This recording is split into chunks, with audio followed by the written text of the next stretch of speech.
You're heading back to bed when the sirens begin to wail, heralding the beginning of the yearly xenofauna attack. Outside your window, you see the soldiers begin to form up. This year, Anemone is heading up her own squad. You hear red hair bobbing along with the others as she rushes to defend the walls. Stretch out after her. Anemone looks at you in surprise, but nods when she sees you're ready to fight. Someone hands you a plas rifle and you join her squad on the walls. Stand shoulder to shoulder with Anemone. Watch the Xenos mass on the far side of the fire break. Them all. They just keep coming, more and more every year. What are they even waiting for? Just attack already. She shoots a look at the rest of her squad, all of them Helios, mostly young adults like you, and lowers her voice. I just want to get it over with, you know. These Helios learned to march before they could walk. I want to prove I can handle myself as well as they can. Runs her fingers down the barrel of her plas rifle where she stenciled the name Kombucha.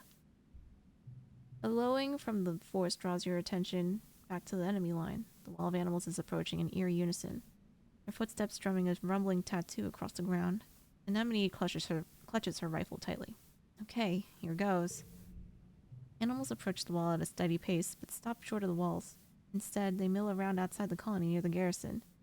In the eerie silence, you hear the sudden crackle of plas rifle fire, and a flying creature falls to the ground.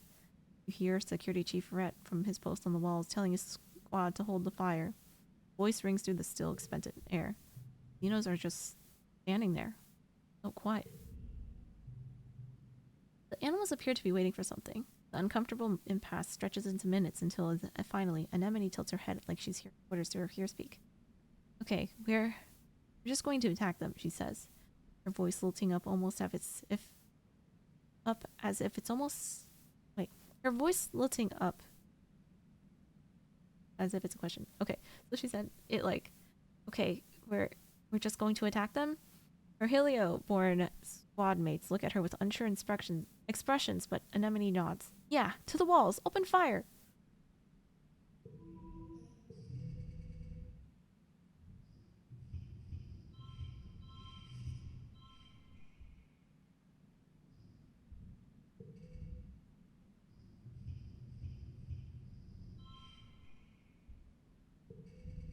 Why is everything so quiet?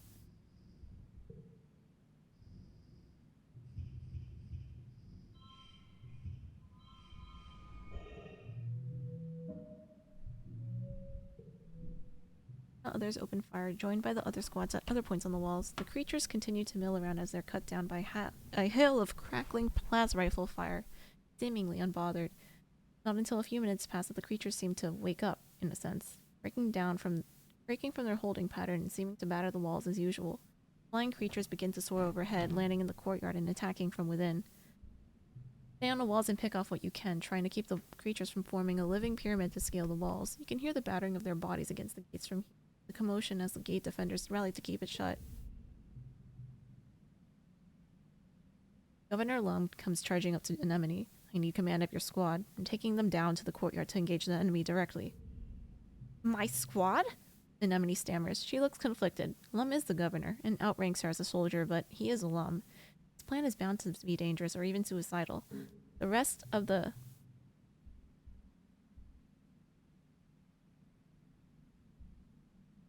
Oh, I accidentally pressed that. The rest of the squad are Helioborn, yes, but they're also just teenagers like you.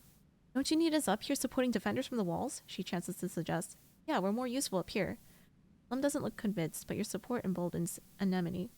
She stands up straighter and hardens her expression. I can't send my people into close combat. We're trained for ranged defense, not melee. The governor looks at your squad mates, but none of them make a move to follow him. He curls his lips in disgust and walks away. Your squad remains on the wall, defending them against being breached by Xenos and picking up the flying ones before they can land in the courtyard.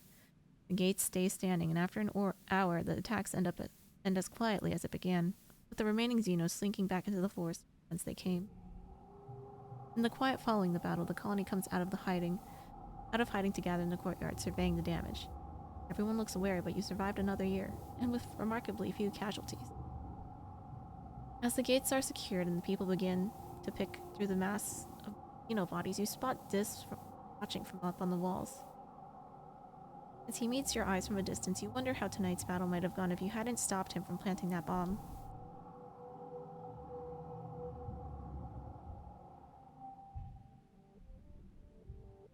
my god, we're 19.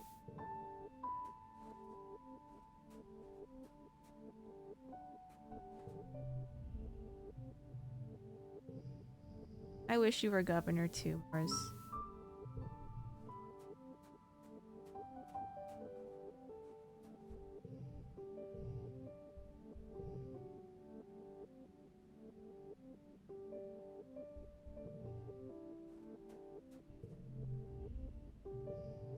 Of this.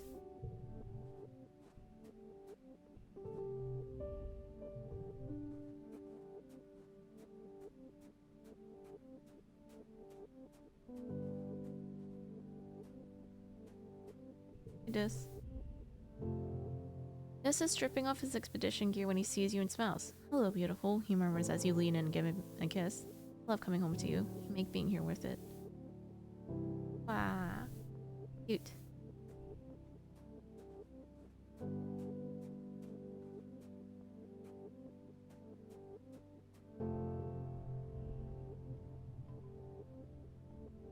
Places backwater podunk radical places a backwater podunk radical experiment in what happens when you build a society entirely out of weak links, says surveying the colony. But for some sodding reason it's home. Couldn't tell you why, but I'll protect it to my dying breath. Okay. What else does he like? I don't want to keep giving him this.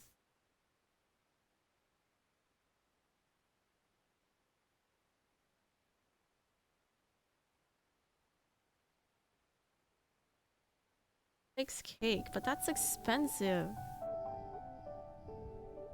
Fine here. Cake? I mean, I appreciate it, but why? It's not like it's my birthday.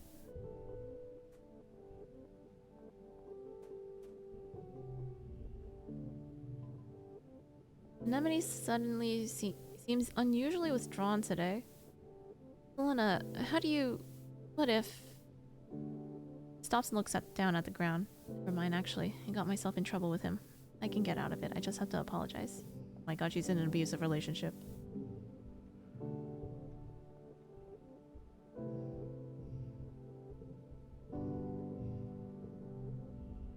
You're catching up with Anemone between her drills when she looks over your shoulder and frowns. Newton's bloody apple, she curses, seeming to shrink behind you. She's here again. You turn and at the other end of the garrison, you can see a small crowd of young soldiers forming around Chief Steward Antecedent. She's handing out lunch tiffins and doling out hugs to anyone who comes within melee range, which is quite a few of them. You noticed, just from hanging around the garrison, some have even some of the transplanted Helio soldiers have started calling her auntie. Why? She comes by every couple days. Like we're still kids in the crèche playing in her skirts. It's so disruptive. Eventually the crowd around Antecedent thins and she makes it over to you and Anemone. She greets you with a warm hug. She smells nice, like flour and yeast. Hello, Solana. Have you eaten? I'm fine, Auntie. Let me switch out your water bottle then, she says, taking yours and giving you a full one. It's important to stay hydrated. Antecedent turns to Anemone. You can almost feel the temperature in the room drop several degrees as Anemone stonily stares down at her mother. Wait! So Anemone and Cal are siblings. We've confirmed that Cal is not birthed from our dad.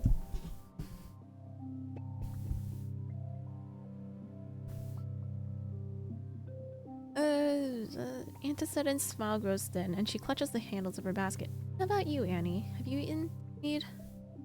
Anemone scowls and crosses her arms. I'm fine. Like I was yesterday and last week. I don't need you to manage me. If you're sure, he responds hesitantly. It's a mother's job to worry, Annie. She reaches out to lay her hand on Anemone's scaly cheek, but Anemone jerks backwards and slaps her hand away. Oh yeah? Just sit around and worry? Must be nice. I bet you'd like it if that was all I did too, huh? If I quit being a soldier and spent all day cuddling babies and wiping noses and fixing clothes like you did, nice and safe in the crèche forever? Anemone, she's your mom. Anemone turns her frightening scowl on you. Stay out of this, Solana. Never thought that, Annie says, laying her hand on her heart. I worry because I love you and I always will. I'm just doing what I can to keep you safe. Love doesn't keep anyone safe, Anemone exclaims, raising her voice enough that some of the soldiers turn their heads to watch. Her thunderous expression convinces most of them to get back to their business. Love didn't keep calm safe, did it? There's no amount of love or worry on this whole stupid planet that can do that, so you should just stop, okay? Stop or do something actually useful. I'm never gonna be like you. I'm gonna fight. Oh no. Base peels off from his unit and jogs over to stand beside Anemone. Okay, babe? He asks, putting his hand on Anemone's shoulder. She covers it with her own and angles her body towards him. Yeah, everything's just galactic. My mom was just about to tell me again how much she wishes I would have given up being a soldier so I can pop out babies and be safe. Antecedent sputters, trying to explain herself, but Base beats her to it. Anemone is an exemplary soldier, Chief Steward.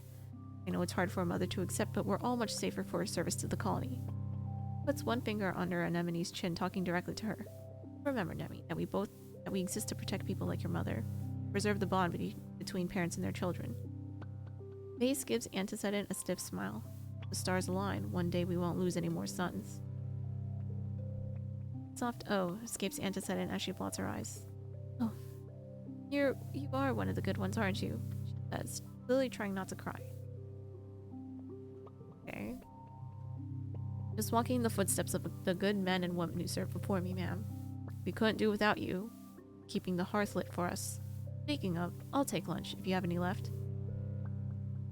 Antecedent laughs and hands him a tiffin from her basket, and then goes up on her toes to give him a quick hug. Over her shoulder, Vase shoots a cheeky wink at Anemone, who rolls her eyes and snorts. Okay.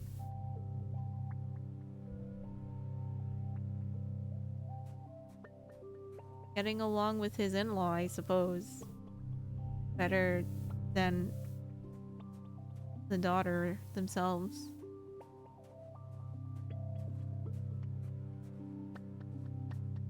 Where's Rex? Where's this bar?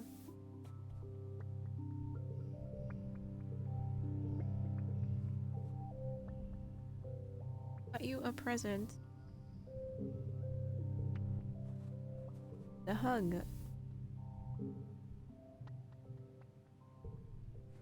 Oh, bar? Rex beams when he sees you walking towards him. Solana, just the person I wanted to see. Duck under the shade of an overhanging bit of construction. Wanted to talk to you about something. Rex starts without preamble. Wanted to talk about us. What do you mean, us? He tilts his head at you, the corner of his mouth quirking up in a crooked, fading smile. I mean, how can I say this? You're hot and I'm easy. So why don't we just put those two things together and see what happens? He brushes the back of his fingers against your cheek. I know when someone's flirting with me. I can tell you're into this pup. He laughs and ducks his head, running his hand through his hair. Sorry, I can't turn it off. Haha.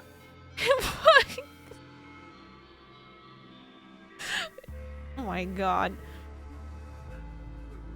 Rex. Oh my god, this just reminds me of like a Sigma male meme. Rex links his fingers behind his head and rocks back on his heels.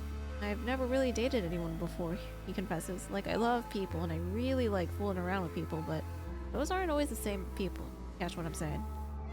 Like how I love Nomi Nomi, but I don't want to be sexy with them. And I'm definitely hooked up with people I didn't really feel anything for, just because it was fun and we both wanted to. He stops rocking and takes your hand. If you're okay with that, I think we could have a lot of fun and just see where this goes. We're at 5 hearts, buddy.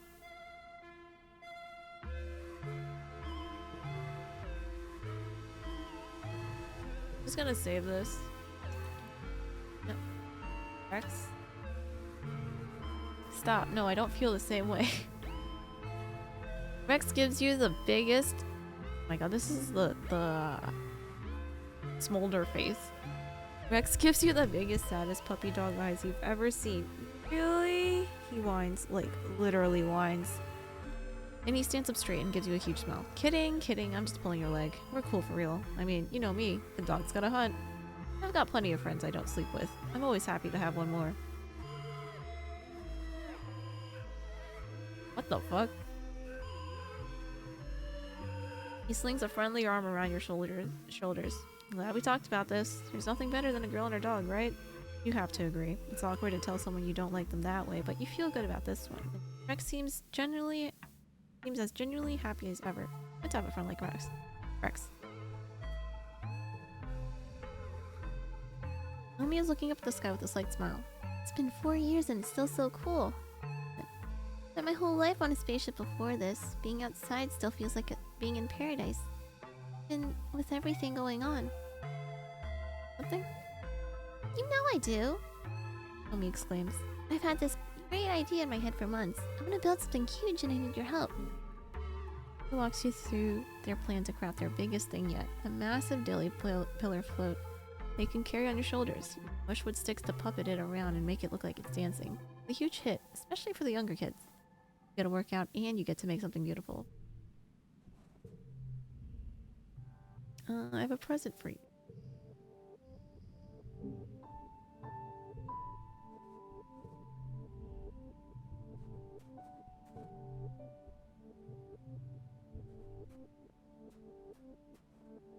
Thing is done, and Anemone and Base, I think, are done. Were you done? What do you say? No. Nothing important.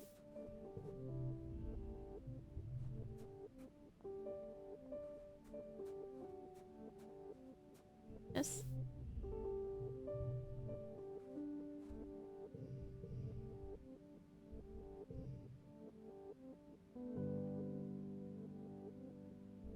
Let's head out. Oh, check in with Chief Rit?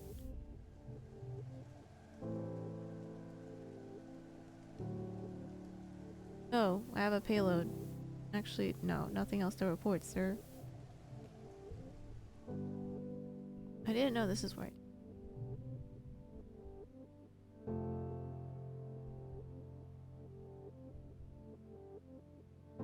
Survey the ridge, I guess.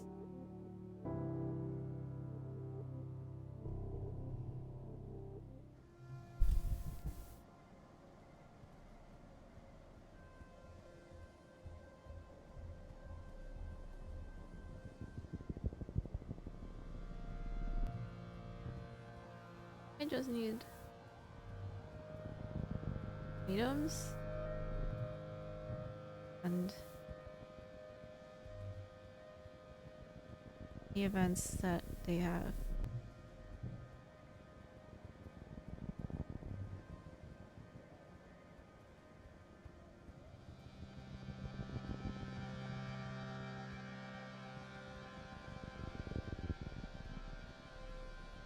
Help you.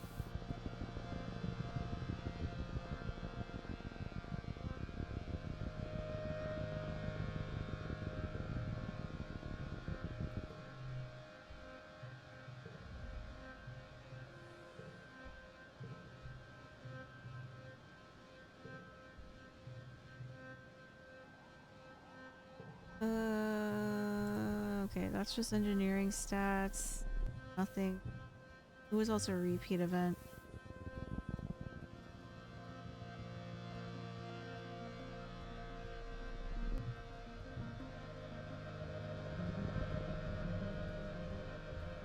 Here again.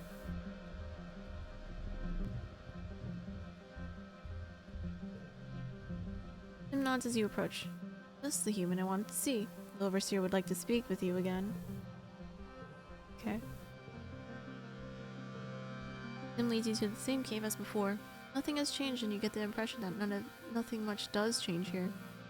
Place your hands on the handles of the array and wait. You have thought over our conversation. The Overseer consider that his symbiosis may be corrupt and in need of reabsorption, but his affection for yours is genuine. So we have an offer to make to you. Humans wield godlike powers, but lack the capacity to understand the consequences of their actions. You have no connection to the land you claim beyond the short and brutal window of your own consciousness. Our offer is this. We will not eradicate your colony. Instead, you will be tended to, just as the gardeners tend to the rest of the planet. You'll be given fresh water, clean air, and good soil, and be protected from outside harm. In exchange, humans will stay within their colony and limit their population growth so as to maintain the balance within the habitat. We will not leave this territory to procure more resources. He's all hunting, logging, and expansion outside of your valley. What, like a human nature reserve? More or less. You're a curiosity to us as well as a sentient species. We would like to preserve you without endangering the ecological balance of the planet. Now you will go and convince the others of your species to agree to our compromise. Try my best. Yeah. You say you don't know if there's any way to convince Governor Lum to agree to this. The Overseer seems to accept this. An envoy will visit in glow season to discuss it formally, replies. Be clear, an armed envoy. Suggest making yourselves look non-threatening by then. Tim gives you a slight smile. That seems like it went well. Not hard for them to consider options other than eradication. I'm glad that my trust in you was correct. As Sim leads you back to the surface, you quietly wonder at him. This man, or rather this ancient artificial intelligence resembling a man, has pushed his directives to the limit to help humanity. His intent started with mere curiosity, but over time he's come to love humans and value your survival.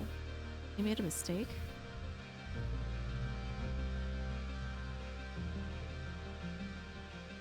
If you decide to do what to do about the Overseer's offer yet, I don't mean to exert pressure on you, but your time is running short. I'm trying, bro.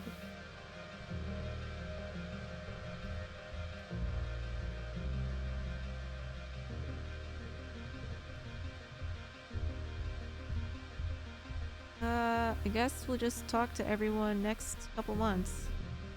Maybe we can do a coup and overthrow Governor Lum. I hope.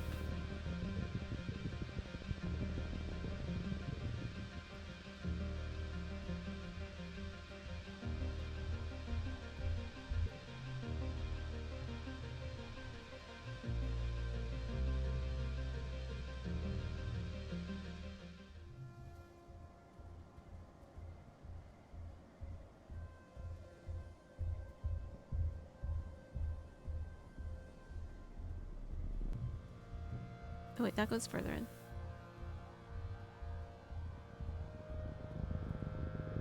I think that's the vibrating rock we rest on.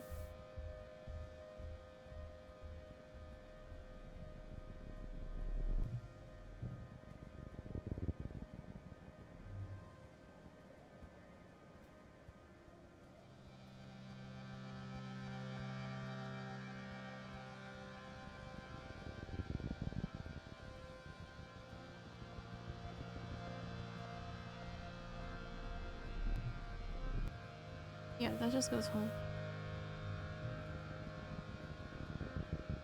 What's my stress level at? 18. Okay, that's fine.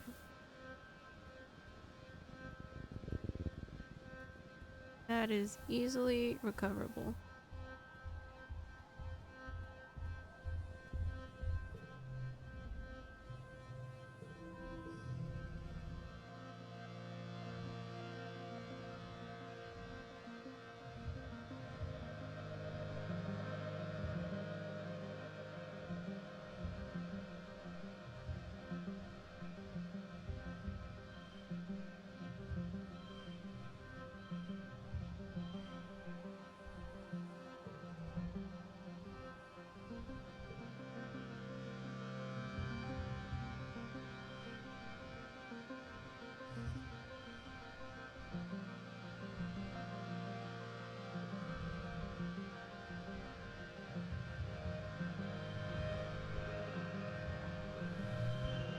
Okay.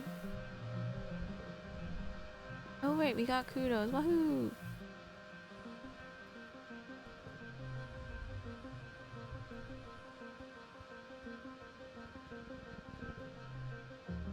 Flies are awful here.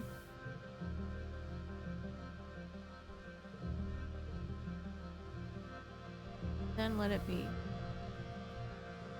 Just gonna save here. I didn't. Good to this.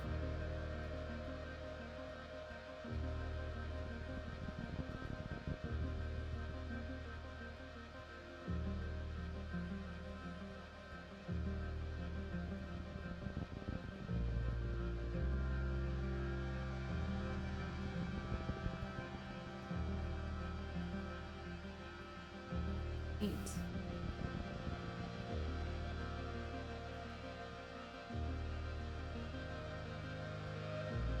Alright, go home, Nayo.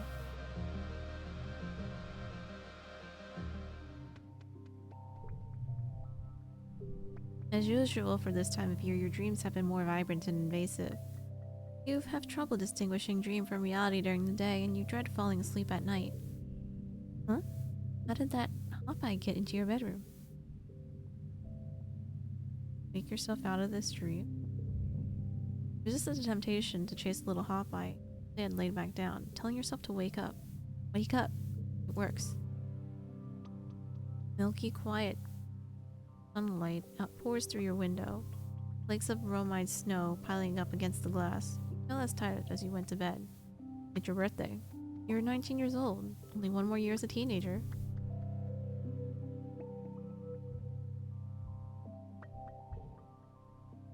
How do I convince people to not?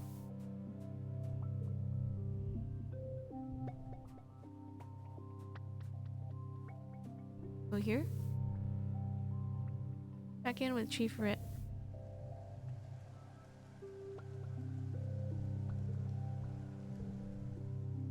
How do I convince them?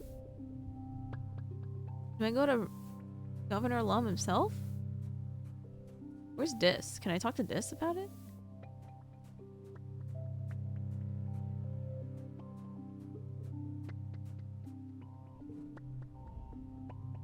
No. I don't know why. He should be able to conspire with me, I think. Oh, here it is. Okay. I'm gonna go to the bathroom, get more tea before we do this. I'll be right back. Ow. Burn my hand on hot water. I am. Okay, I'm okay.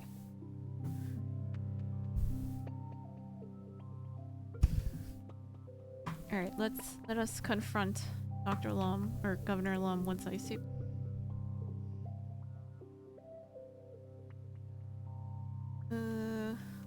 See your proposition.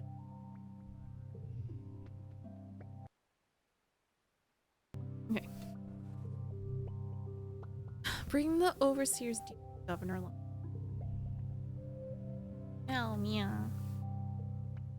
Governor Lum is staring into space but snaps out of it as soon as you enter the room. What is it, colonist? Tell him about the overseer's offer.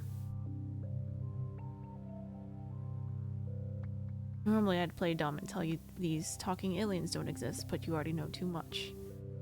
We don't need their deal. And if I find out you've been playing secret agent, I'll put your head on the spike. Don't test me, Solana. Find a way to destroy them. They're more dangerous than you think.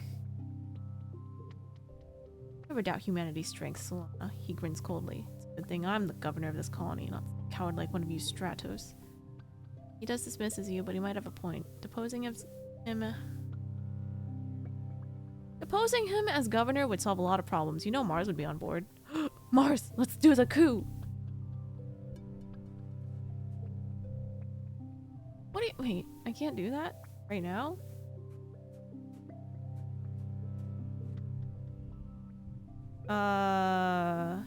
Shit. Okay, so there's probably a sequence of events I have to do. I don't know if they like all take the course over like multiple months or something.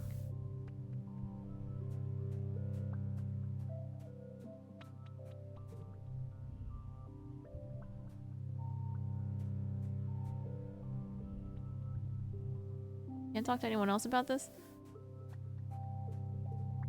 Where's... Literally, where's Udicott? Is she actually dead? Not like she'd do anything, but like... Where's... are all the other council members that I can like interact with or anything?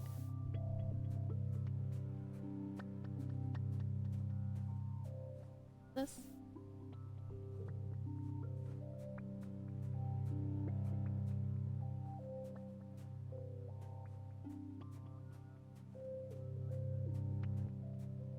Let's do some thing here in the colony at least. Creativity, empathy.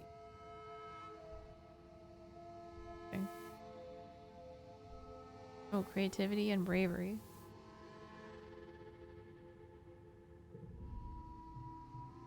Auntie Anne comes bursting into the kitchens carrying a large crate. Special delivery, Solana! She sets the crate down on the prep table and sticks her hand inside. Time to do my very favorite thing in the kitchen. Figuring out new ways to cook fresh food. He grew up eating soy rations. Tasteless, but nutritious. Hydroponics also... abroad the spaceship never made enough to feed everyone, so fresh food was luxury. One's always excited to try her hand at real cooking. To the floor, she pulls from the box an alien plant you've never seen before. Pale blue, oblong, and about the size of her forearm. It hits the cutting board with a disturbingly meat-like slap, and immediately starts oozing slime on the surface. Your father finally cleared this friendly little fruit for human consumption, Aunt Anne says. Doesn't even have a name yet. You could come up with something fitting once you figure out how to use it. You look dubiously at the weird fruit. As you watch it, it glorps out a fresh wave of slime. Aunt Anne catches your disgusted expression and laughs. The business of eating can really turn your stomach sometimes. Imagine, back on Earth. Everyone used to eat meat. From living things. This is a blessing. Alana, who knows what can be made with this little plant? I even think it's edible. Give it a sidelong glance and cross your arms. No way, nuh-uh. You're not putting it anywhere near your mouth. If Anne wants to try it so bad, she can figure out how to cook it.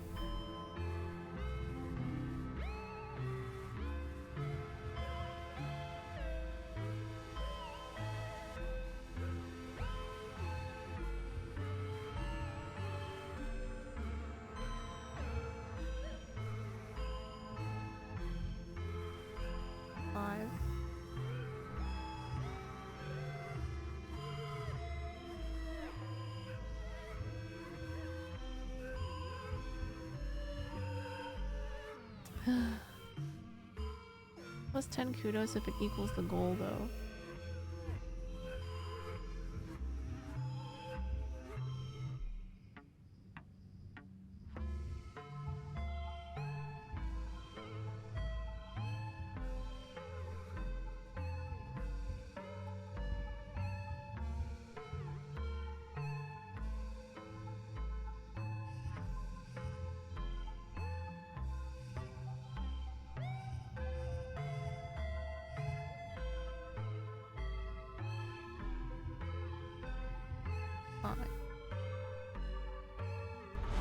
But Hazel, thanks for the raid. Hello. And raiders. Hope you had a good stream, Hazel. Trying to figure out this card puzzle at the moment. 10 kudos if equals gold. Well, actually, I'm not even sure if this is even worth the effort. Considering last year.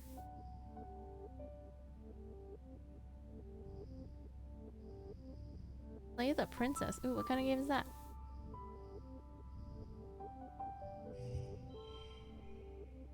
Oh, I'm missing one.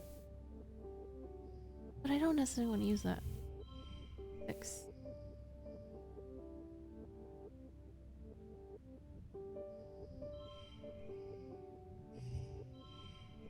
$40. Oh, there you go.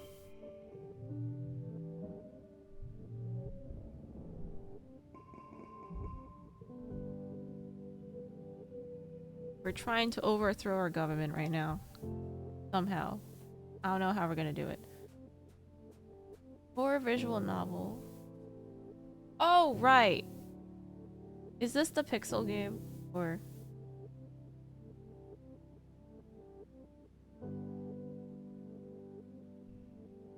God, there's just so... I might be getting mixed up. There's some... off sip with... Wait, I can't do anything. We have to report back to Sim? Black and white, not pixel. Oh, okay, so I'm thinking of a different game. I hope you had fun, and I hope everyone had a good time with Hazel's stream. We're at the very tail end of an ending for the final year of the towards the end of this playthrough of I was a teenage exocolonist. There's very plot heavy stuff going on in case anyone intends on playing this and wants to avoid any spoilers. Just this is the content warning.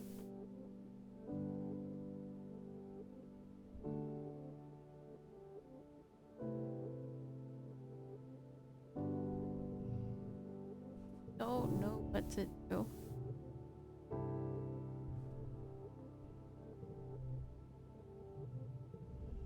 Brett.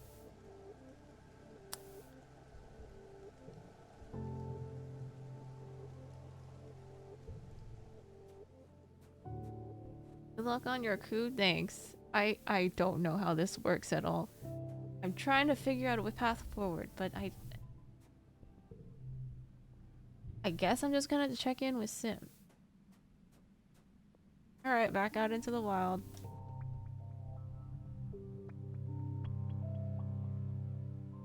No collectible.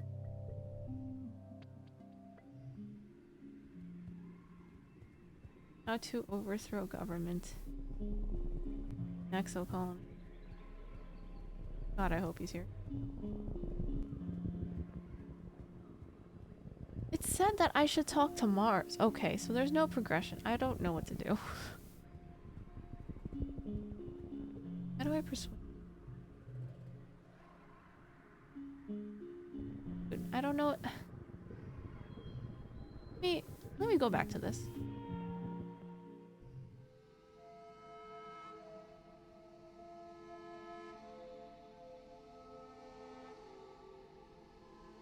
Okay, let's go. Bring the steel over there. Don't even try telling him. Oh, you can do that as well. Where's your proposition? I'm afraid if I tell him at the cloning facilities that he's gonna go in and destroy them. I don't want that to happen. What if that affects Sim's ability to come to us? Start by discussing the cloning facility. Okay. Lum smiles. Ah, our hero. You and Vase certainly had an adventure out in the swamps. Because of you, we now know who our true enemy is on this planet. There are bound to be more of those facilities out there, and when we find the big one, he makes an explosive motion with his hand. Boom! Humanity rules over Vaptumna. Wrong, you have to stop. His eyes go cold. The thing about being governor, Solana, is that I don't have to take any advice from children like you. I've heard enough from you. So long as I am governor, I won't let you spread these ideas. We're too close to victory to back down now. How do I cut? This is the same. This is just the same outcome.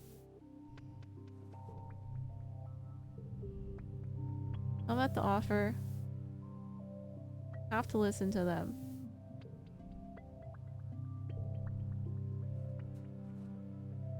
Alright, well, I tried. Persuasion 80 or higher.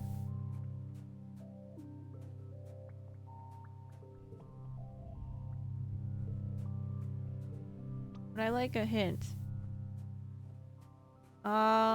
Is it a time thing where I just wait until I can do something else? Answer yes or no to that.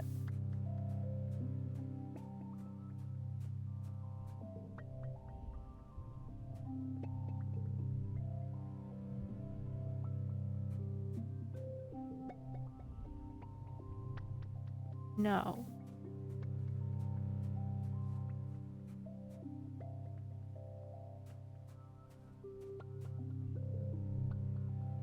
Okay.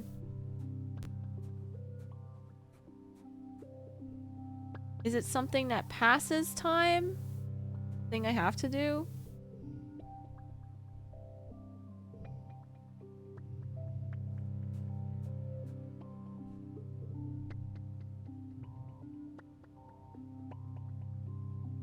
Yes? Oh.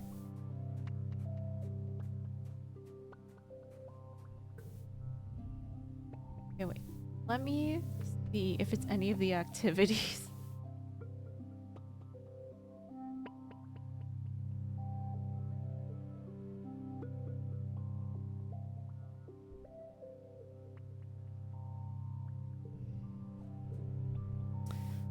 Work in the depot. Jake rolls their eyes when they see you report to the depot for your first day as clerk. Oh, it's you. Well, at least you might learn something useful while you're here. Depots where the precious nanoprinter live. Seek lawyers over it like a tyrant, and they don't like children. They load the depot module in your holopalm and walk you through the process. People submit requisitions for the nano portal through this portal. For the nanoprinter through this portal, they explain. Your job to program the correct routine into the nanoprinter to fulfill their order. You mark it as available for delivery or pickup, depending on if we have a delivery person available. We almost never do, he grumbles. With that perfunctory explanation, he leaves you to figure it out what to do on your own. It's okay for the first hours though, because no one puts in a requisition at all. It is pretty easy. It is pretty early. Maybe everyone's still asleep. Clean and organize a depot. There's not a lot to organize. You don't store a lot of stuff except for things people need all the time, like toothpaste. But you find a bucket and start to mop the floors the old-fashioned way, because there's nothing wrong with taking pride in your work. You're jerked back to reality by a haptic pulse through your holopalm. Your first order. You excitedly open up your holopalm and read it. Elbow grease, 1 gallon, it reads. From Cal, Genoponics, delivery ASAP. Very funny, Cal.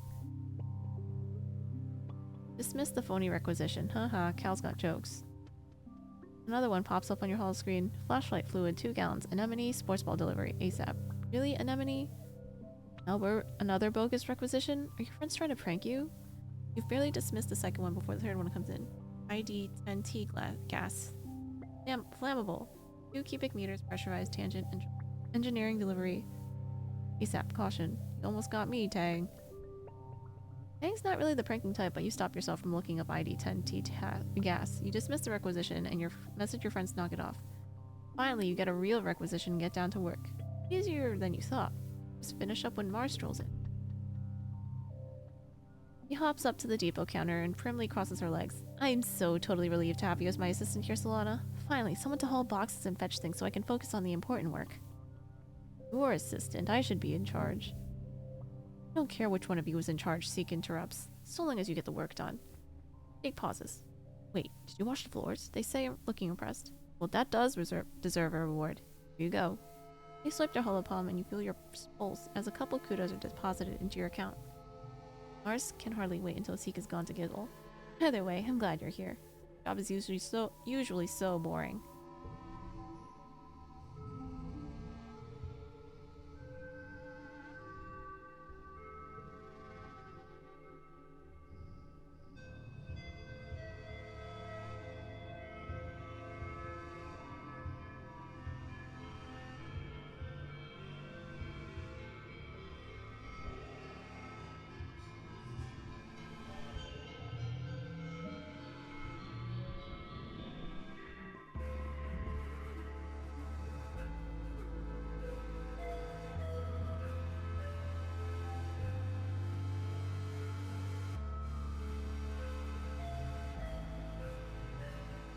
Year higher.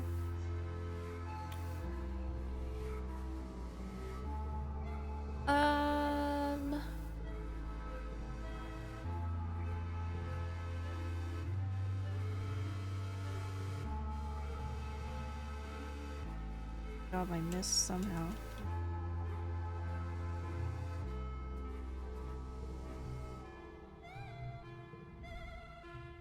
Scrolling through a holo novel behind the desk when Tangent comes in, she pauses and looks uncomfortable when she sees you and Mars looking at her and quickly disappears into the shelf. Then Mars shrugs. A few minutes later, Tang comes up to the counter and drops a fistful of candy. She shoves some foot to foot as you bring her up, jostling up and down and rubbing her stomach. This needs something from behind the counter, she says quietly. Some medicine. You ask her what she needs and she mumbles the name. You can't hear her. Can you repeat that? She mumbles it again a little louder. Mars stifles a giggle. Sorry, what? Stars! I need fart pills, okay? That's stupid alien bacteria and all the weird native food makes my stomach upset. OMG, you have blue gut? Really? Tang the Perfect has blue farts? Tang crosses her arms and looks miserable. You give Mars a questioning look. Blue gut, you know, you keep farting and farting all this, like, blue dusty stuff? Mars leans over the counter to get a better look at Tang's backside. Oh no! White was not the best color to wear today, Tangent. Your butt's as blue as Solana's hair. Mars cackles as Tang anxiously cranes her neck to look at her rear. Liar, she mumbles, not meeting your eyes. Just give me the pills, please. I don't want to talk about my body. Be sensitive and nice. God damn it. Forgot.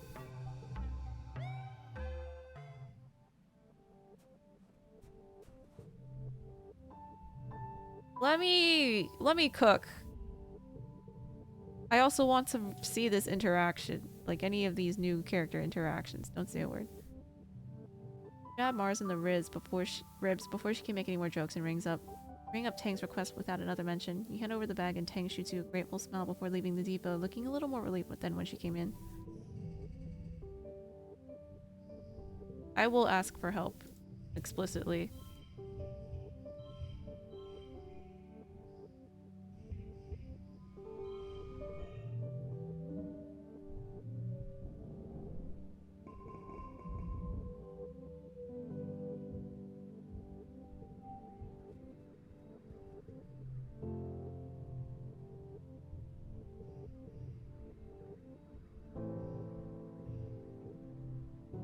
I just want to...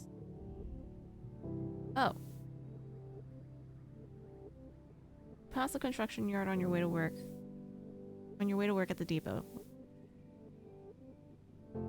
All in one.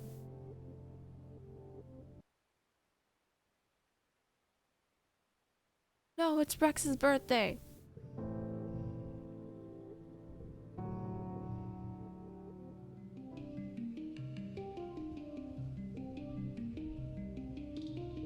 Oh wait.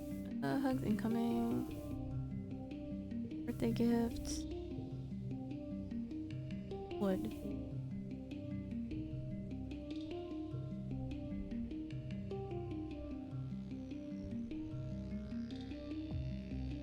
This, do you need something? Doesn't matter what I do, just staring at the destruction still littering the colony from the last attack. Every year it's the same thing. Sometimes I wish I really did blow up the wall, then at least we wouldn't be in the stalemate.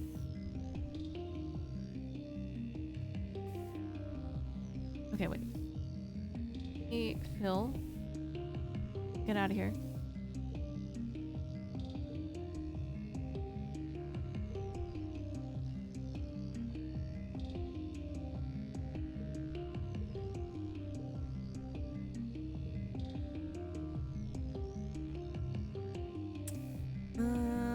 Let's check the swamp.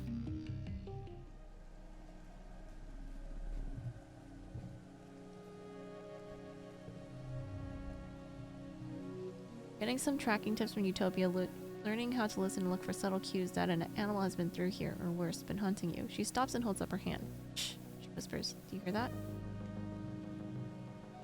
You listen intently to the sounds of the swamp and hear a long, drawn-out hoot. It's kind of an owl, but creepier and makes you shiver. An air squid. Been tracking a herd of them for a few days. Tough going. They float above the ground like float cows. You'll have better luck. Dangerous? She huffs, smiling a little. Right on. They're notoriously deadly hunters. We don't know much about them, but we do know that if you see one, it's probably because it decided to eat you. The most important thing to do is observe it. If it's not acting aggressive and seems to be migrating away from the colony, you can leave it. Mind ya, if you do get a clear shot, Fred will be happy with you, so there's that. A couple surveyors been laid up by them, so stay on your guard and stick together.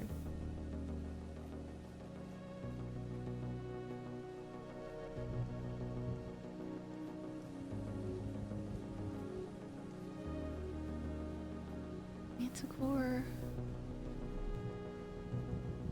This is just like Noctilucent's encounter, though. It's not... Nope. Two manticores are fighting. Okay, never mind. It's not the event I thought it was.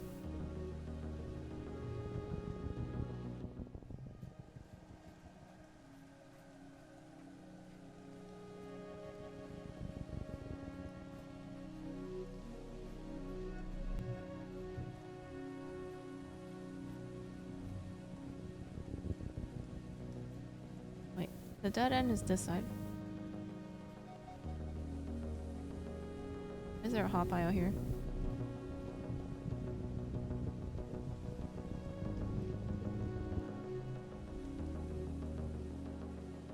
Other way.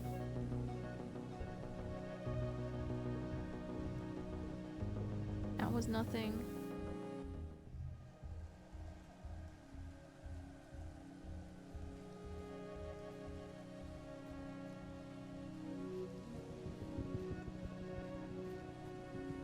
Dinosaur.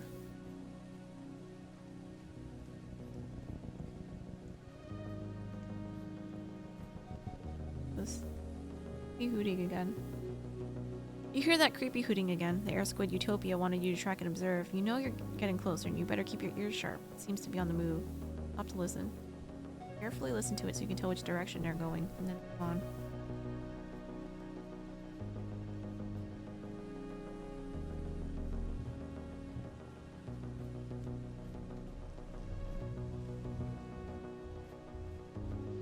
Oh? These things are here now. Wait, you recognize this sound? It's a thumper like the one you found with this. You and Vase follow the sound and find Rhett and Utopia doing the same thing. Saying this is some kind of alien tech? Rhett asks. Utopia nods. Huh. Must have left it running when they left. This is why the animals are so aggressive here? Hey, it's my star hunting team. Says. And Vase beams proudly.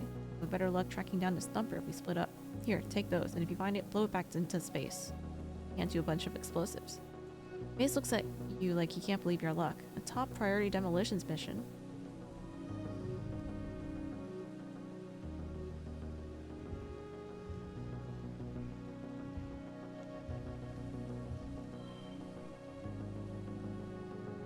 Oh.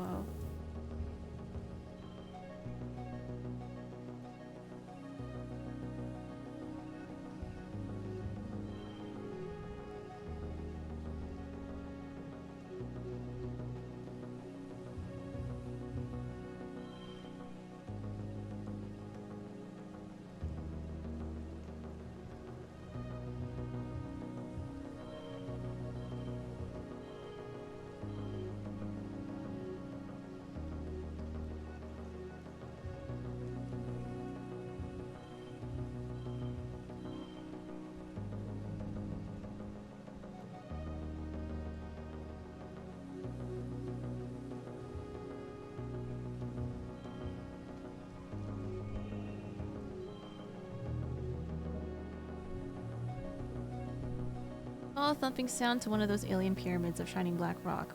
This one is half submerged in the muck, and its vibrations have liquefied much of the ground here. It makes a standing water ripple nervously.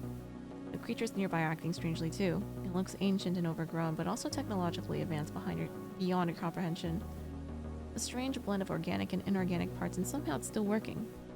You could destroy it, as Rhett requested, or you could study it. You know which one Face would rather do. As you're considering your options, you hear a growling noise from behind you. Rising out of the shivering muck are several Xenos drawn mad by the ceaseless thumping.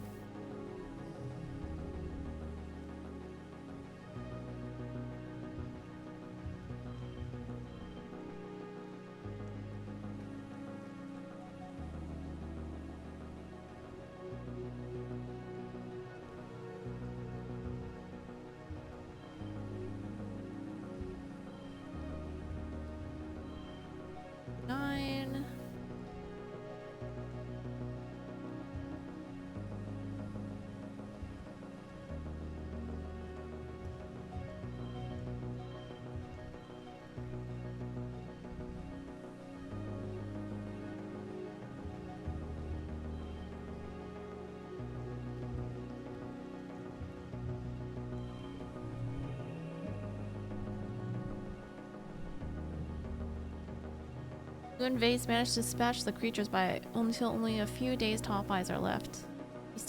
He kicks a carcass back into the swamp. Stupid animals, are we gonna blow this thing or what? Study it.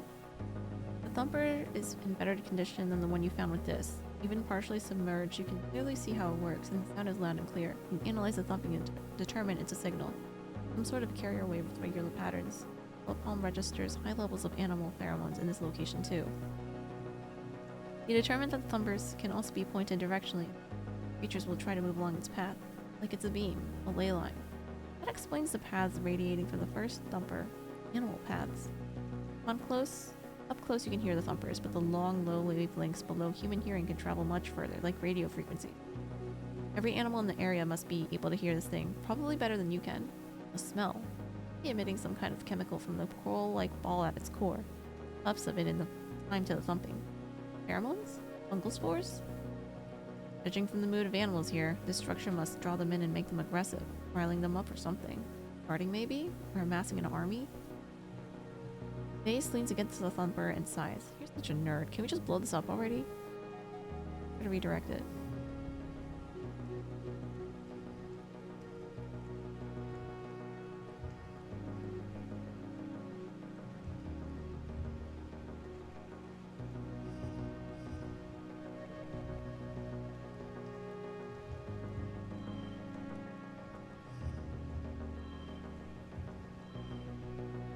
Six. 7. 50. Okay.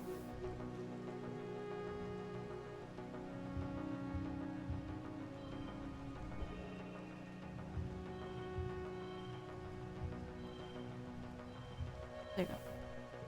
Okay. It's alien technology far beyond your ken, but you puzzle over it, and with the help of your holopalm, some creative risk-taking, you redirect the beam away from the colony, and then break the mechanism to change it back just in case. Red is a little miffed you didn't blow it up, but Utopia slips you some kudos for preserving it for later study.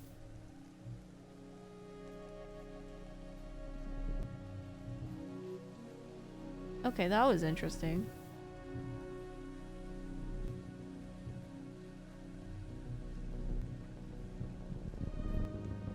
This did not seem to be what we needed to do. Unless...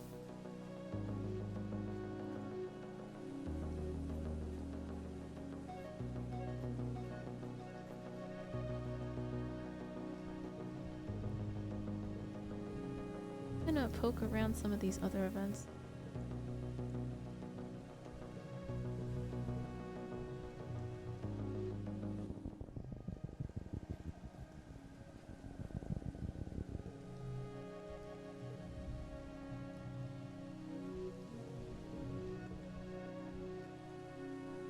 Also,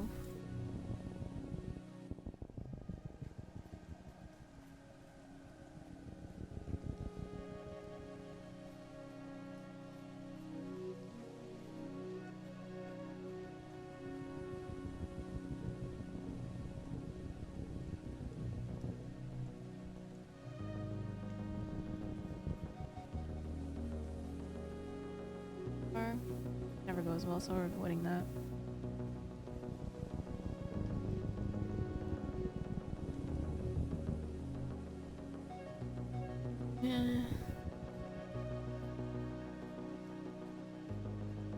This? You swear the air squid must be close. You haven't been able to... been here following it too, but you haven't heard it in a while. Look for signs. Air squid don't leave any tracks because they float. But you can see signs of a scuffle nearby, where an air squid must have found prey in an underbrush. Your holopalm says they dangle their tentacles down and snatch up anything that comes too close. Something must have fought back, because you find a short length of air squid tentacle just 5 centimeters long. It's still wiggling. A little further on, there's a trail of black blood. The signs are fresh, so it's definitely in the area. It must be further ahead. I just there. Okay, do I have to double back again? Those are the two ones that are fighting. Okay, so this is the beginning. Nothing's here, right? Yeah.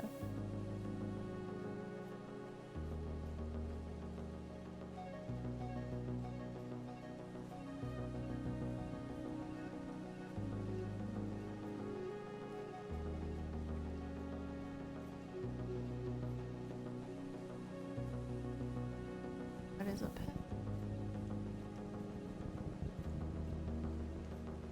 Back here?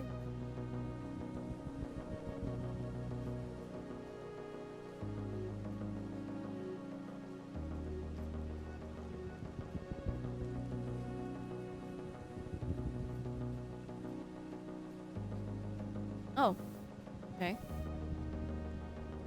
Going. The invasives have finally tracked down your prey, the elusive air squid. Its eyeless face resembled scarred gray flesh. Like an old shark, many gash-like mouths hang open, long needle teeth flexing like gills as it breathes. It looks like something dead washed up near the floor, except floating on the air. Observe it.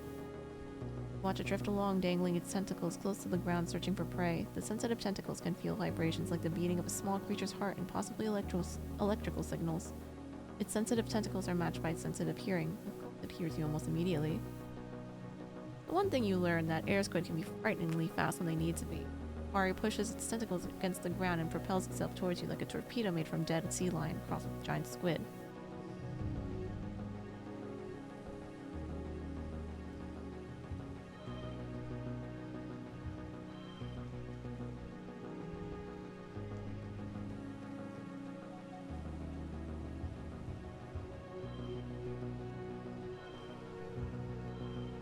Then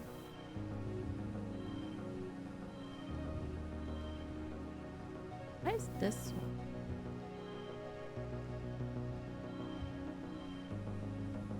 I don't know why this is 27, but okay.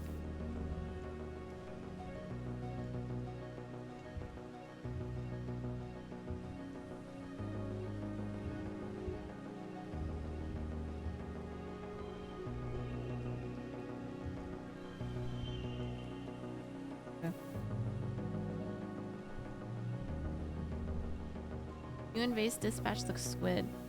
Its corpse-like body deflates and falls to the ground, oozing gray flesh across the swamp floor. Shit, yeah, Vase exclaims and fires his rifle into the air in victory. He then insists on taking selfies with this kill, as disgusting as the dead creature is. Keep exploring. Not it.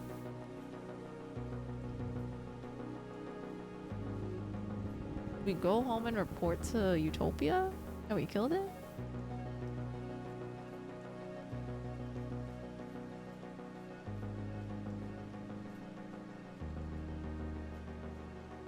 Okay. I'm just gonna make sure that she's not waiting for me with Red or something back at base. Then we'll go home.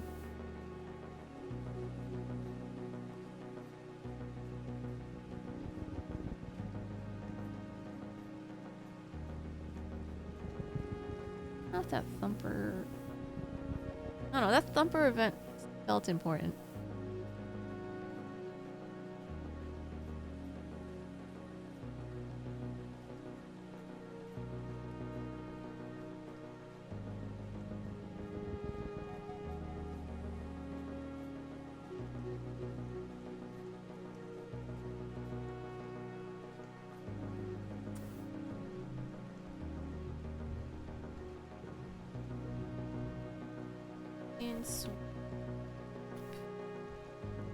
Okay. Home Dio.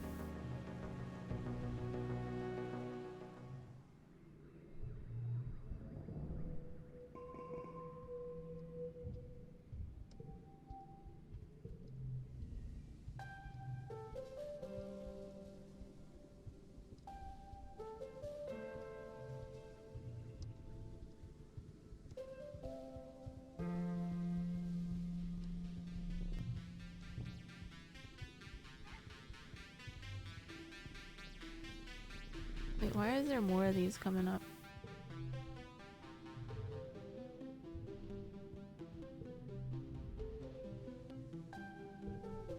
Bad.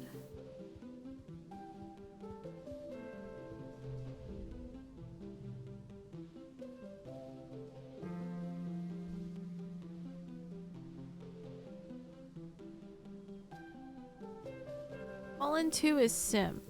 I don't think he wants to say anything to us. Well, actually, whenever I gift him stuff, it doesn't work.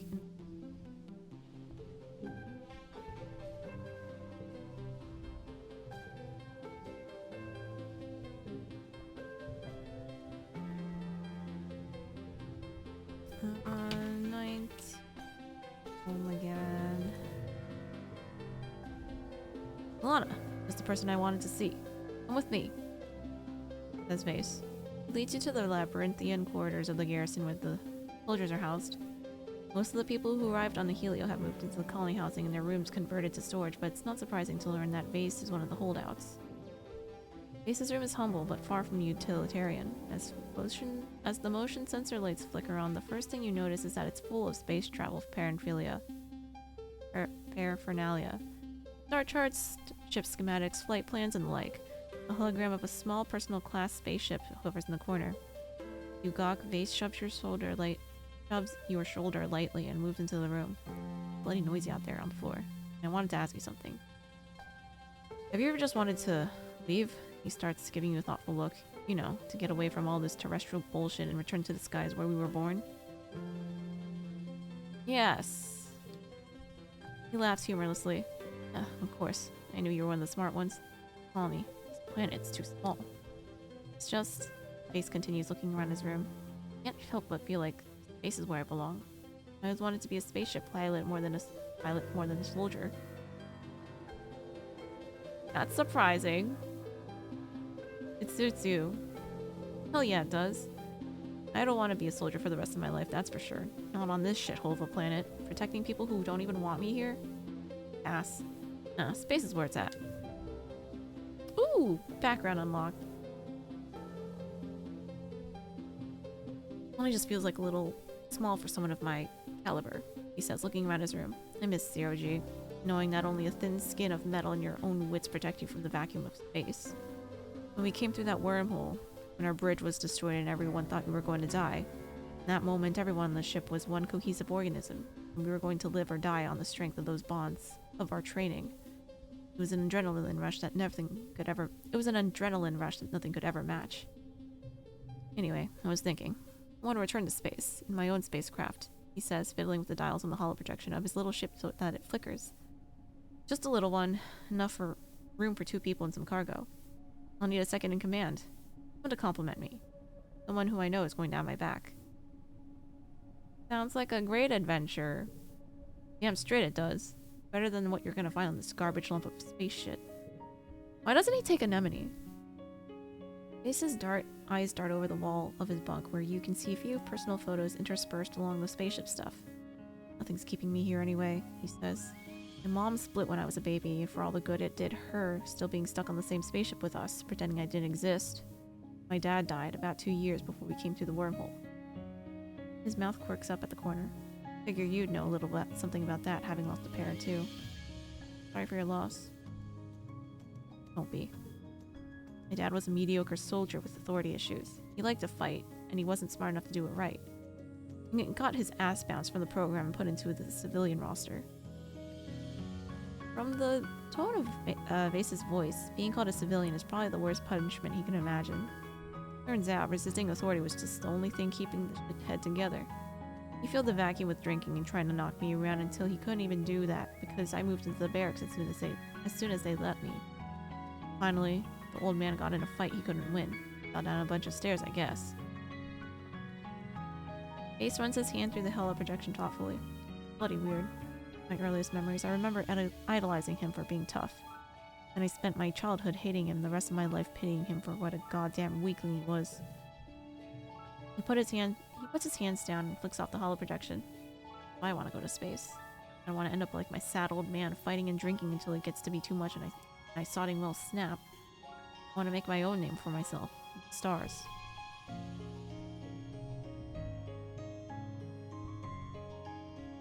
Why'd he tell us this?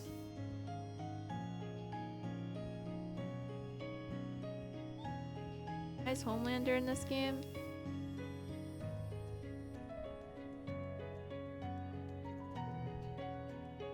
Doesn't respect her.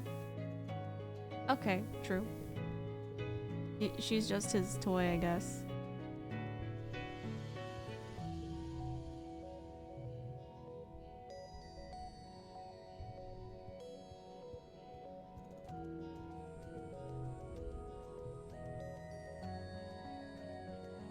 Okay. Not the law.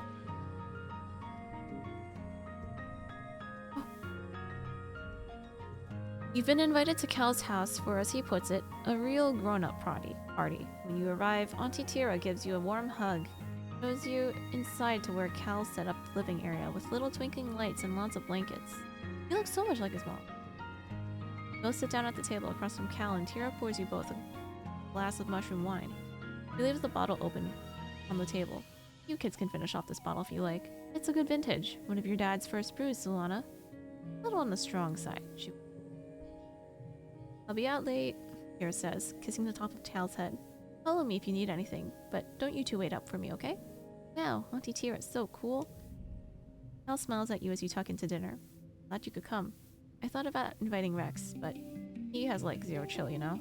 Besides, you're one of my best friends in the whole colony. Can't think of anyone else I'd rather be with. He puts his fork down and looks at you earnestly. Really glad you're my friend, Solana. I'm so proud of everything you've done. Sometimes I think I really love you as a person, you know? He looks down, suddenly shy. Sorry, I know that's a lot. I'm just really grateful to you. Cal share a wonderful dinner and polish off the bottle of wine.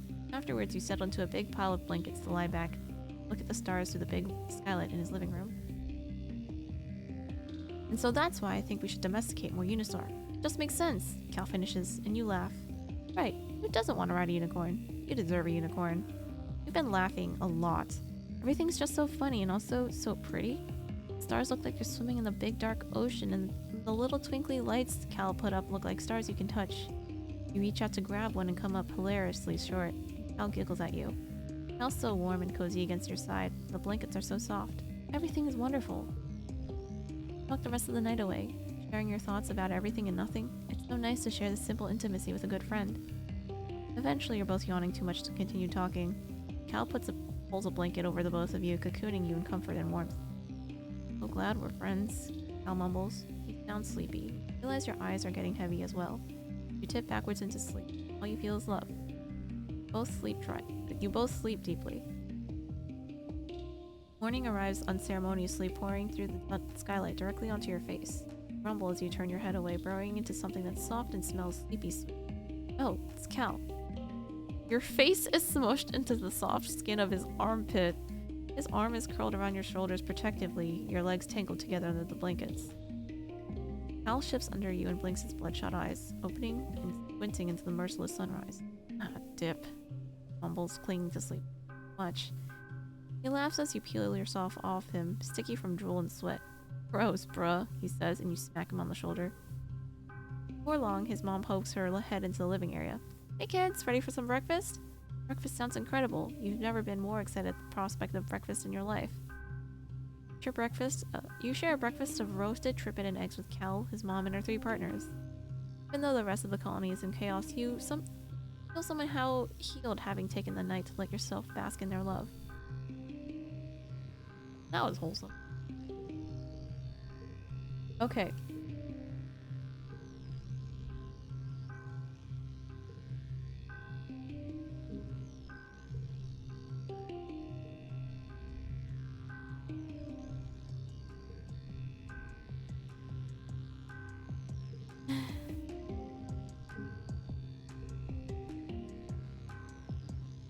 Alright.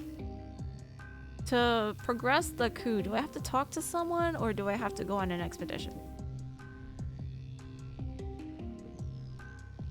Or do I have to do an activity in camp?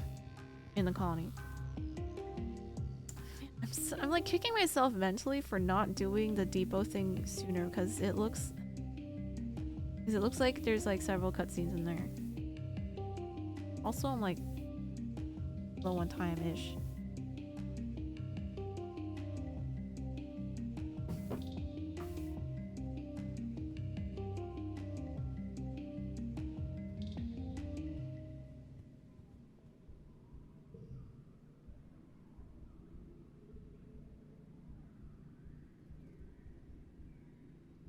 Hey, no, I'm missing 2 people.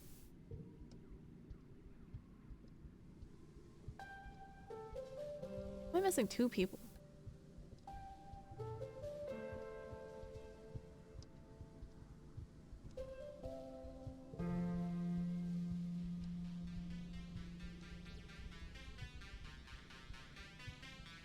Where's the other gardener? Is he not in here?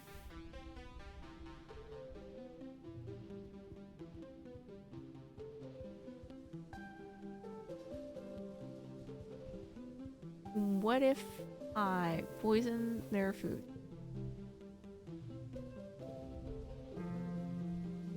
Oh right, this happened. Okay, I'd rather have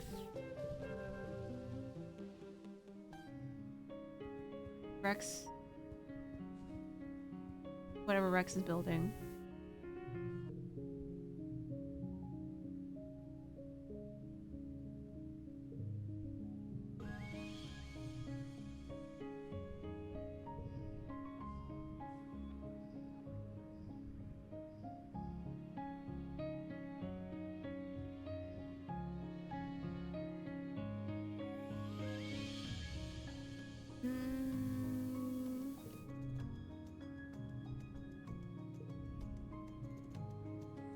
You pass the construction yard on your way to work at the depot. Rex waves you over. Hey, come look, take a look at this, he says, leading you over to the portion where the heliosphere is being married to the old living quarters with the scaffolding of mushwood. Isn't this wild? It's like our two ships are actually becoming one. Throws his arm around your shoulder. Like a metaphor, get it? The colony and us from the Helio learning how to work together. We build our environment affects how we live, you know? You should come by and help me, he continues. It's really fun. You get to build things and the construction crew is really nice. And you get to hang out with me. Wait, why not start right now? He hands you a plasma cutter, a gun-shaped tool that emits a thin beam of plasma. Time like the present, right? Geek always says we need more workers here. But you do have another job that you promised to do. Let's work hard. Help Rex hold up a part of a wall while he fits a bracket in place. There's a lot of pounding and wriggling to get it to fit, which delights Rex every time when he gets to make a joke about it. It's sweaty, rewarding work, and you learn something about engineering while you're at it. Chief Admin Seek comes storming out of command to find you. Lana, where have you been? I expected you hours ago. Well, it's my bad, Rex says, moving to stand between you and Seek. He had a tail would be between his legs. Perfect picture of an apologetic puppy. I asked her to help out. We're super short on hands around here, and she did a great job. He grudgingly accepts that you did in fact do a good work. I'll tell you that you're cleared to help out in the construction if you like, snidely commenting that you're better suited for manual labor than the job you are actually supposed to do today.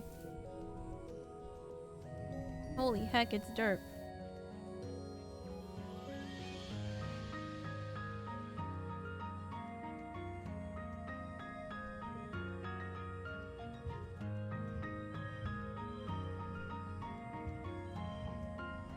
Too much. Excellent.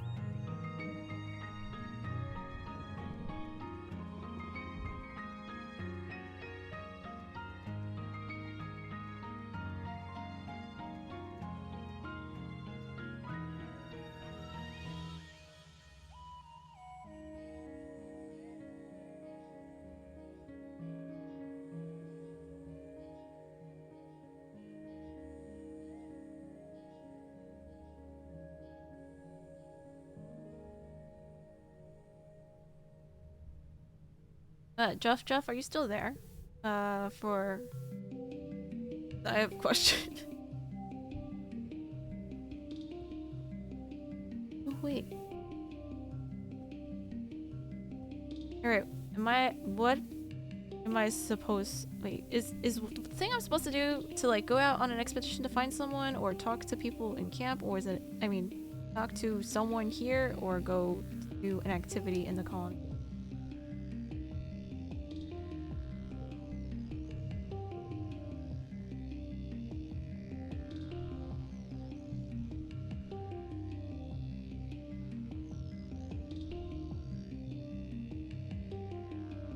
Oh. Different.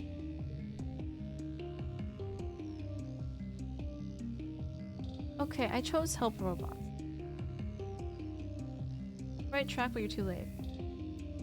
Oh, okay. That's fine. Security Chief Fred has brought in one of the sentry charts for repair. Damn things are jammed again, he exclaims, exasperated. Turn on, but instead of firing, just make this loud buzzing noise. He flicks the turret on, and the room is filled with a high-pitched clunking squeal. You wince and cover your ears. Knowing it's not very effective, he shouts over the din. Can you make them kill things again? With bullets, but not with noise? Fixing your...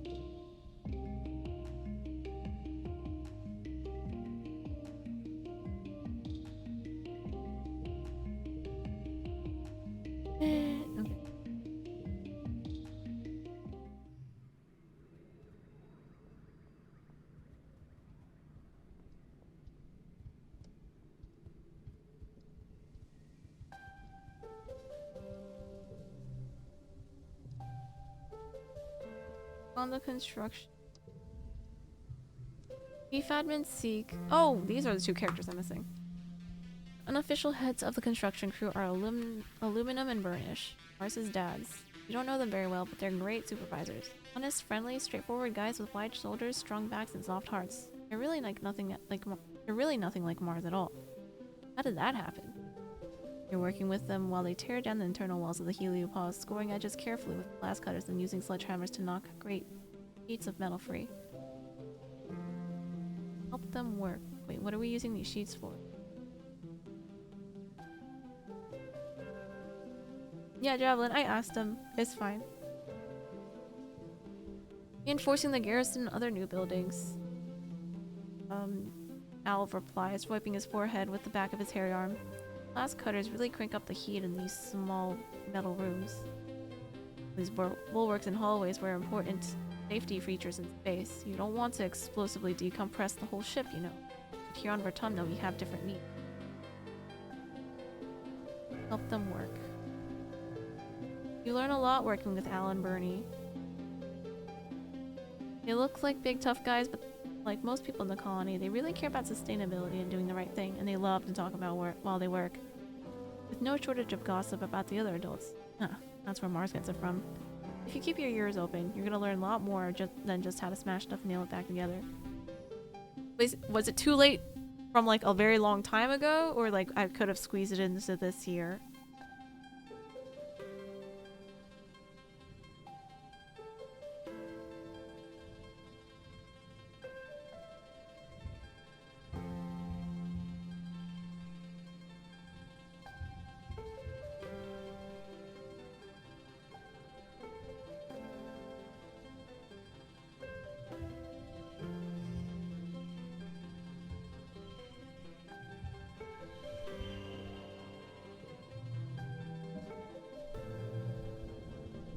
Because since it's a first run through, I'm not too mad about it. I want to do like a everyone survives run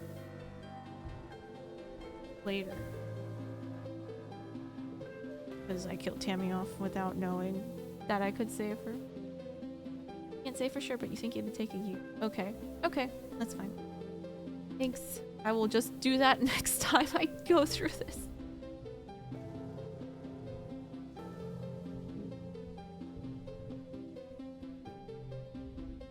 Alright, I'm just gonna get as many cutscenes and backgrounds and stuff as I can then. Mars and Nomi are bent over one of Nomi's sketchbooks. Mars is talking animatedly with expansive hand gestures. Nomi is nodding along and taking notes. No, no, no! This neckline needs bolder lines and down here lots and lots of extra fabric. Make this part gold. I want it to scream. I don't have to work like everyone else. I'm only here to look beautiful and have people adore me. But you do have to work, Nomi pouts. No, printing's restricted for these kinds of materials. It costs kudos. Mars rolls her eyes. Point. Nomi huffs. Not everyone's got as much kudos as you, Marzipan, especially as Helios. Didn't have any at all when we landed. If I wanted to wear something other than uniforms, I usually trade or modeled clothes instead of printing new ones. Mars looks appalled. Trade clothes? You don't even sell them to each other for kudos? Nomi shrugs and tucks her hair behind her ear. It's just, some kids can't afford to print this kind of clothing, right? You're losing out on them as potential customers, so maybe instead you could design clothes that are pretty, but are also made from common materials so everyone can have them? He smiles brightly. And maybe when you're in charge, you can get rid of kudos entirely. Doesn't seem right that we trade kudos for extra stuff when we're all supposed to only have what we need anyway. Nomi packs up her sketchbook and leaves, and Mars turns to you with a thoughtful look. Oh, Nomi doesn't know that I was the one who started selling things for kudos in the first place. Dads keep saying I shouldn't do that because hoarding kudos and treating them like currency will cause... makes quotation marks in the air with her fingers. Wealth inequality. I think that they might be right. Nomi's right. I like how this is the only option. The Helios are broke. No, Mars says, tapping her chin. I mean, I knew the Helios were tragic, but I just thought they had terrible taste. You know, uniforms and the haircuts. I didn't know it was because they were poor. God, Mars. I really don't think that could just make everything unequal. Like, you can always work harder if you want something nice, right? That's what I do. He looks genuinely troubled. Great that we have everything we need. Well, as long as there's not a weird disease or famine or whatever, but we're still poor, you know? We're poor in culture. Like, yes, every colonist has a steaming pile of mashed trippet every morning, noon, and night, but what if I want to watch a hull of it I haven't seen a million gajillion times? Mars puts her hands on her head. We only focus on survival, who's making the holovids, and the symphonies, and the gourmet food. She throws her arms in the air and shouts, "We have everything we need, but we're poor. Poor people don't care about art." She snaps her fingers. No. No. I've got it. I'm a genius. If the adults won't incentivize the creative class, we need to do it ourselves. We need to get the adults on board with adopting kudos and using it to pay for luxury goods instead of slaving away in the depot or kitchen. People like Nomi could be artisans. She grabs you by the shoulders. If we have an actual creative class, maybe we can get some culture on this stupid rock. I can't believe I never thought of this before. I'm the richest teenager in the colony, but what good is it if there's nothing to buy? Here I am, sitting on more kudos than I could ever use, and I could have been using it to kickstart the creative economy. I could be a patron of the arts. She releases you and pulls up the finances screen of her hollow palm. You catch a glimpse of her balance, which is more kudos than you've ever made in a year at least. Yes, good. More than enough to start. Well, Solana, you'll join me, right? Let's give away some kudos.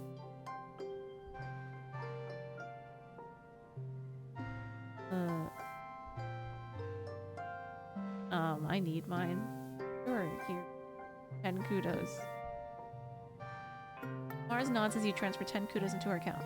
Not much, but it's a start. Okay.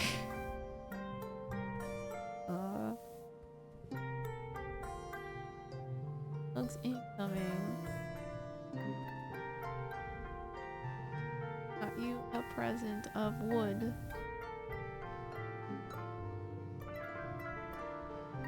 My god, we're gonna die.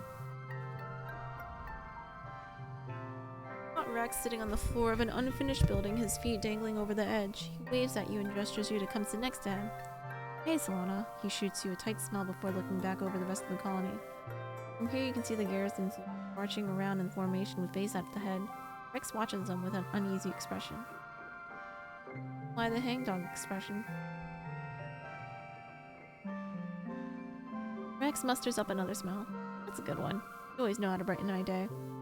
You have one more surprise up your sleeve, though. You open your bag and pull out the dust melon you've lugged over from the canteen. Rex brightens and makes grabby motions with his hands. Yes, my hero! He exclaims. Rex tears into the soft rind of the melon with his fingers and splits it between the two of you. You sit together and watch Vase bark orders at the other young soldiers. What a bunch of mindless drones. Not all of them. Some of them are pretty nice, but everyone on Helios listens to Vase, you know? And he doesn't like me, so that means I've always been an outsider whether I wanted it or not. You're friendly to me though, I guess, but it's not the same as having friends. Not like you or Nomi. I'm fine though, he says, shrugging dismissively. You don't have to like someone to hook up with them. I kind of like being the one everyone comes to if they just want to have a good time. Thank God. What's the deal with you and Vase?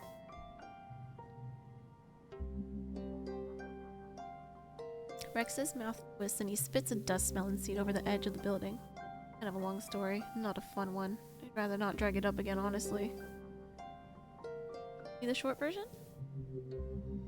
Brown says he scratches, still looking out at the assembled garrison of soldiers. The short version is that Vase isn't really the hero he tells everyone he is. He's just a bully. Everyone acts like they like him, but they're just afraid of what he'll do if they step out of line. That's the impression I get too.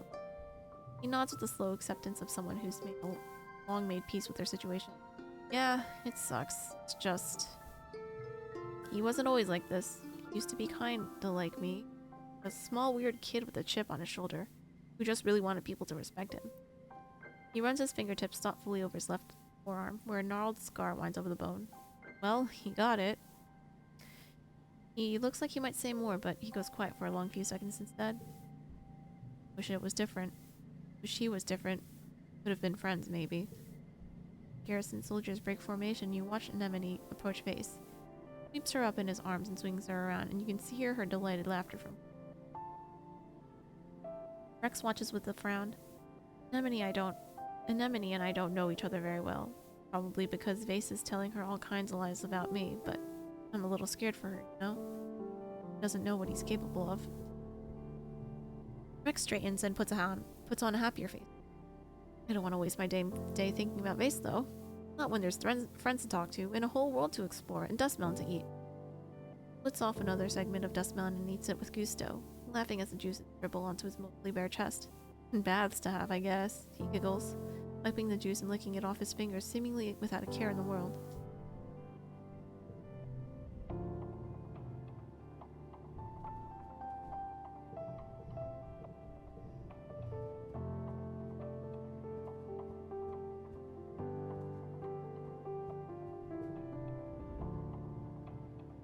Present.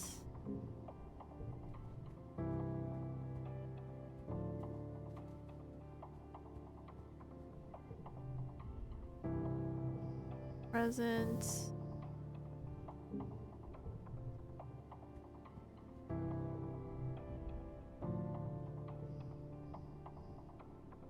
Present.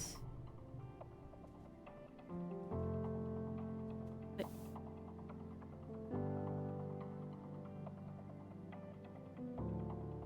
Yeah, whatever. There were birthdays this month, but that's okay.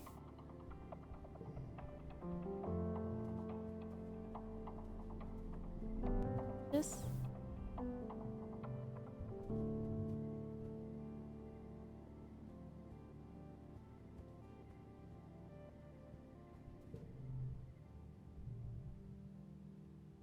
Wait. View the notice board. Seek. Chief admin seek command. Work in the depot. You're trying to find admin seek to ask about something and accidentally stumble into a meeting they're having with Governor Lum. You didn't catch the topic of agreement, but you managed to piece together that Seek is trying to get Lum to come up with a way to explain something important to the colony. Whatever it is. Lum is dismissive about it. You can hear him say he's not here to hold people's hands. Frustrate Seek. Figure it out, Seek. That's your job.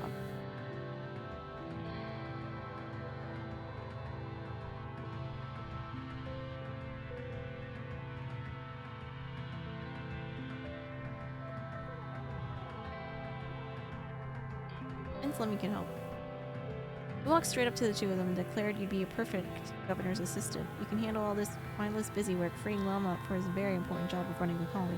Zeke looks as annoyed with you as they are with Lum. The governor, however, is pleased by your audacity. Walks you to the bridge. Good, you hear that desk over there with Mars. You've worked with Mars before, right? Good kid, strong image. He handles my social media presence. Why does he need social media?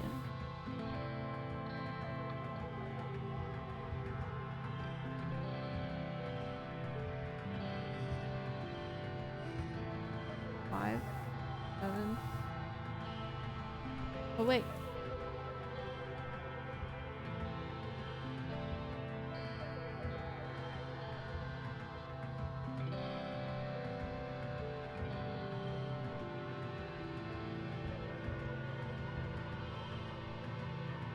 Okay, you know what? Fine. It's okay if I lose the kudos.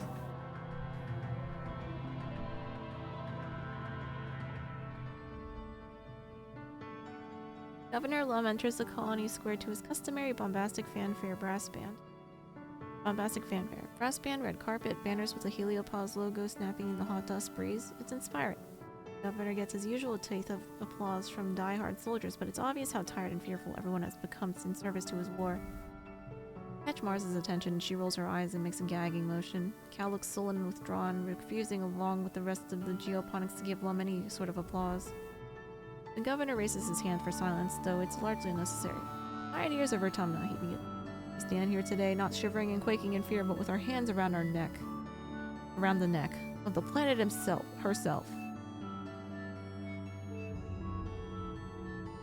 Before he can continue, Mars leaps from her seat and runs to the front of the stage. A ripple of fear goes through the crowd. You all remember what happened to Utopia last year. It doesn't have to be like this, she cries, speaking to the crowd. We don't have to listen to him. He's just a bully with a gun. Like the ones we left behind on Earth. Watch in delight. He turns to the council. Why are you just sitting there? Come on. Aren't you going to do anything? The council look at each other. Red seems unmoved, and Utopia shrinks into herself, holding her hand to her chest. Aunt Anne looks scared but fearful of Lum, and Sis is grim, and Zeke just waits to see what happens. Your dad looks enthusiastic, but he's no politician. He keeps quiet. Lum gestures sharply to his guards, and Mars is seized and taken out of sight. The uncomfortable silence that follows, the governor strides to the front of the stage and looks down on the crowd. I was saying, you can trust me to lead this colony and humanity into a new era. An era of peace and prosperity where we no longer need to fight the creatures that come out in the night. This planet is rich. It is the Earth we were promised and scarred by the mistakes of our forefathers. Here we will become what humanity has always strived to become, caretakers of a new garden, children of a new Earth.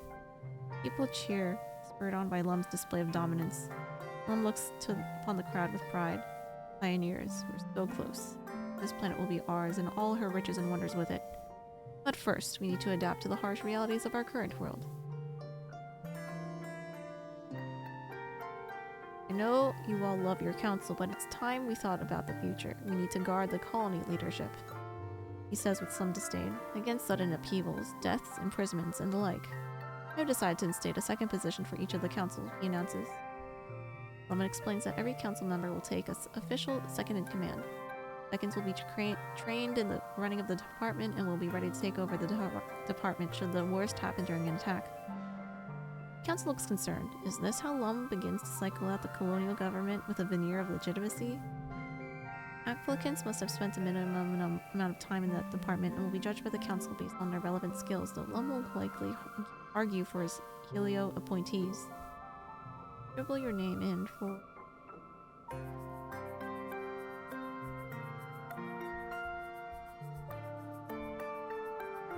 Rare? Utopia's little guarded as you enter your name for consideration. As long as it's one of us and not one of Lum's lackeys. I trust one of them to have my back when I'm out in the wilderness. Shoots an acidic look at Brett, who's looking chummy with the Helio soldiers. Gwen, you're the second surveyor now. Utopia breathes a sigh of relief and gives you a hug. Happy with you, sweets. If something happens to me out there, I know the colony's gonna be in mighty fine hands. When the voting is concluded, Zeke announces the names of those newly appointed for seconds. The crowd cheers for you when Zeke reads out your name as second surveyor. Mars nets second admin, much to Lum's disappointment. Base is appointed to second security officer under Rhett. He gives a little speech essentially congratulating himself and promising to single-handedly win this war. Tangent stands proudly in her rightful place as chief engineer and this side as her second. Cal is chosen to be the second cultivator. He looks a little overwhelmed. He looks a little overwhelmed. Your dad must have put his name in. Steward of the Heliopause joins Aunt Anne as her much-needed second steward. There's a lot of babies in the colony now, and someone has to help take care of them. After the politicking is over, the crowd adjourns to the feast tables and eventually the dance floor. The sun sets on the long day, the heat breaks, and the party continues well into the night. After the festivities, it's straight back to work as usual. Everyone complains. You usually get at least a few days off after Vertumnalia, but Plum reminds the colony that it's a few months before the next attack. Your dreams begin to increase in intensity as the wormhole draws closer to the planet, filled with your terrifying and confused visions. You have urgency dogs in your steps, like you're running out of time.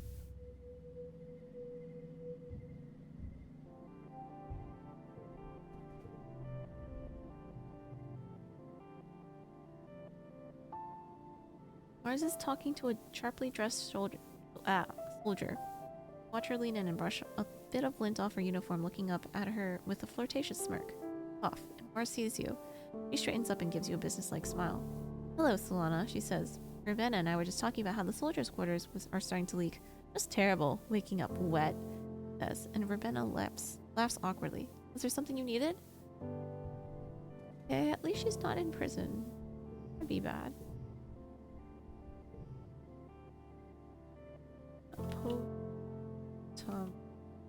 I feel like that Vertumnalia was where we were supposed to have convinced everyone by then.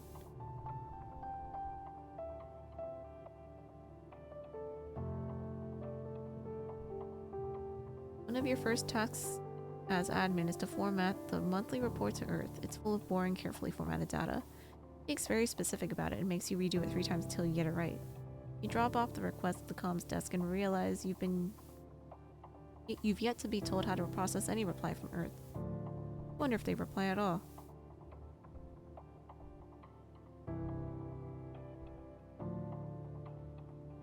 Investigate on your own. Sneakily read through the admin holonet files you've been allowed access to. There's a huge backlog of messages, all dating from during the 20 years the Stratospheric was in space. Roll through the preview text quickly, not wanting to draw too much attention to yourself. Most of the messages are updates from the colony's allies in the Vertumna group, but every so often there's a message ordering the ship to cease and return to Earth, putting an end to their illegal immigration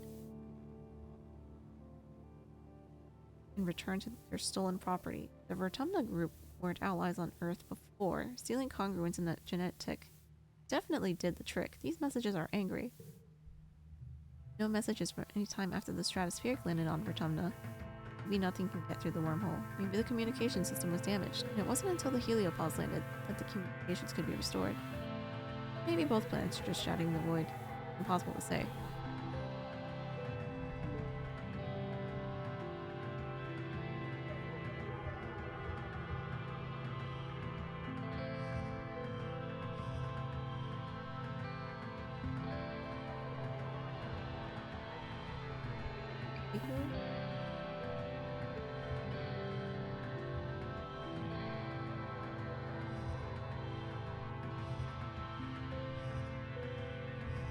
There you go.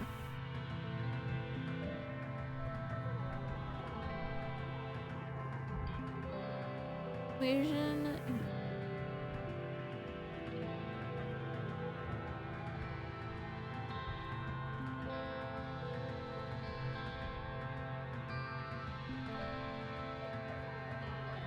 Well, at least we'll get this ending.